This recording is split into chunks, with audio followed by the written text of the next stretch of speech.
Salut! Alors, depuis des semaines, je vous parle de ce que j'appelle la notion politique du territoire, la géopolitique, l'aménagement territorial. Depuis presque 3 années, je vous ai déjà parlé aussi de la suppression des sous-bois que j'observe ici dans ma forêt à proximité, mais aussi dans des forêts plus loin quand je me déplace. Cette suppression des sous-bois qui semble être la solution miracle face aux feux de forêt. Pourtant, les sous-bois sont absolument nécessaires pour un bon fonctionnement de l'écosystème forêt et les sous-bois sont aucunement responsables des feux de forêt. Au contraire des objets que je retrouve régulièrement ici, des bouteilles et des canettes, des objets de fabrication humaine, puisque 90% des sources de forêt sont en réalité déclenchées à cause d'une source humaine et non pas à cause des sous-bois. Et pourtant, j'observe cette suppression des sous-bois comme apparemment solution miracle pour en faire face. Et en effet, il semble que cette suppression des sous-bois est dictée par la loi. Effectivement, il semble que 90% des constructions, 90% des maisons qui ont brûlé lors des feux de forêt se situaient soit à proximité d'une forêt massive, à même pas 200 mètres d'une forêt massive, soit à l'intérieur d'une forêt massive. Normal quand une maison, quand une construction brûle à cause d'un feu de forêt, que cette maison-là se situait probablement à l'intérieur ou à proximité d'une forêt et non pas en zone urbaine. Et c'est bien pour cette raison que depuis le 1er janvier 2025, il y a cette obligation légale du débroussaillement. Ces obligations légales du débroussaillement dictées par la loi, les obligations légales du débroussaillement OLD qui nous oblige de supprimer en fait ces sous-bois au bout des constructions qui se situent à l'intérieur ou à proximité d'une forêt massive, plus précisément dans un périmètre de 50 mètres autour de ces constructions. Donc parce que il y a les constructions qui se situent en zone forestière, parce qu'il y a des maisons, des constructions qui se situent en pleine forêt et à proximité, parce qu'il y a des constructions qui se situent en forêt et parce que évidemment ces constructions sont touchées par les feux de forêt, on demande en fait une suppression des sous-bois, on demande quasiment la suppression des forêts autour de ces constructions. Ce que nous comprenons ici très clairement, il ne s'agit pas d'une protection environnementale, d'une protection des forêts. Il ne s'agit pas d'empêcher en fait ces feux de forêt qui pourtant protégeront aussi nos habitations, puisque quand il n'y a pas de feu, il n'y a pas de maison qui brûle, mais il s'agit uniquement de protéger nos habitations, de protéger les constructions et surtout d'épargner les assurances.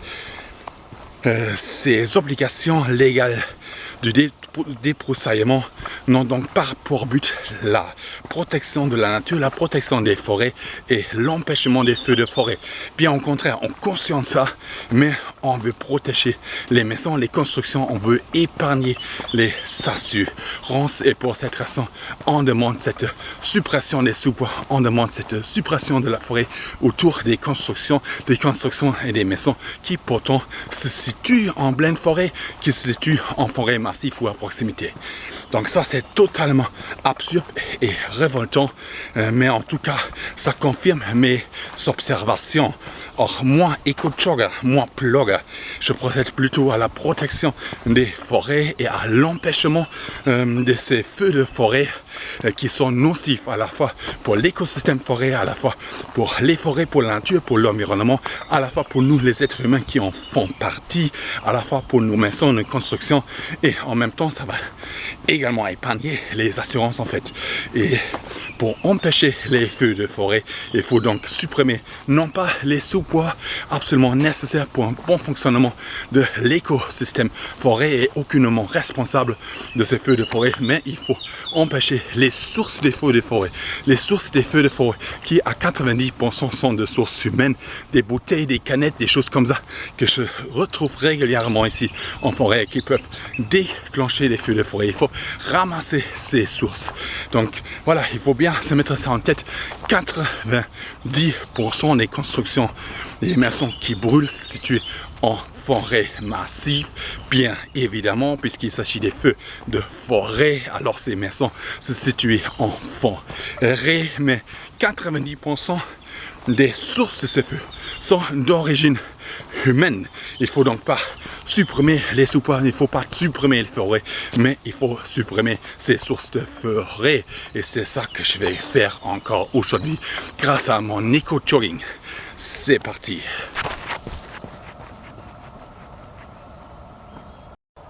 Ok, là il y a plein de petites feuilles comme ça et un autre petit objet juste au milieu de ces feuilles, et c'est ça en fait. Et ça c'est en fait un bout de verre, et un bout de verre, voilà, ça déclenche les feux de forêt. C'est ça que je viens de dire. Les feux de forêt sont déclenchés par des sources humaines comme ça en fait. Voilà, il faut ramasser ça. Ok, là il y a un mouchoir. Ça n'a pas sa place ici, même si c'est du papier, hein, mais ça vient initialement de la forêt, le papier ça vient des arbres en fait, mais pourtant ça n'a pas sa place ici, donc voilà, on ramasse ça. Ok, là c'est un plastique d'emballage alimentaire. Voilà, quelqu'un a peut-être oublié, perdu ici, on ne sait pas, peut-être il a volontairement jeté ça ici. Je saurais pas vous dire, en tout cas il ne faut pas que ça reste ici, c'est du plastique. Ok, là il y a un mouchoir, voilà, on va ramasser ça. Ok, là on va pas trop, mais voilà, vous voyez là, il y a un plastique, voilà, les plastiques, voilà, c'est dangereux parce que ça décompose pas, parce que ça conduit aussi à la sécheresse des sols, les terres en fait, et ça contribue à ça en tout cas, et c'est toxique, voilà, ça c'est toxique, j'en ai déjà parlé plein de fois, et voilà, il faut ramasser ça. Ok, là je sais pas trop qu'est-ce que c'est ça, mais en tout cas c'est du plastique assez rigide, voilà, c'est un truc pour se faire des massages, je crois, en caoutchouc, ouais, c'est un peu voilà, élastique, mais voilà, ça n'a pas sa place ici, hein, donc on ramasse ça quoi. Comment ça arrive ici ces choses? Comment ça arrive ici dans la forêt? C'est quand même bizarre, hein. Ok, là c'est bien marrant, quelqu'un a attaché ça comme ça autour de cette forêt comme un foulard autour de cet arbre, un peu comme un foulard autour de son cou. Et en fait ça c'est un doggy bag, hein. Donc ça c'est du plastique. Vous voyez, un doggy bag, il y a un chien dessus, ça c'est du plastique. Ça c'est fait pour ramasser en fait le caca des chiens en fait.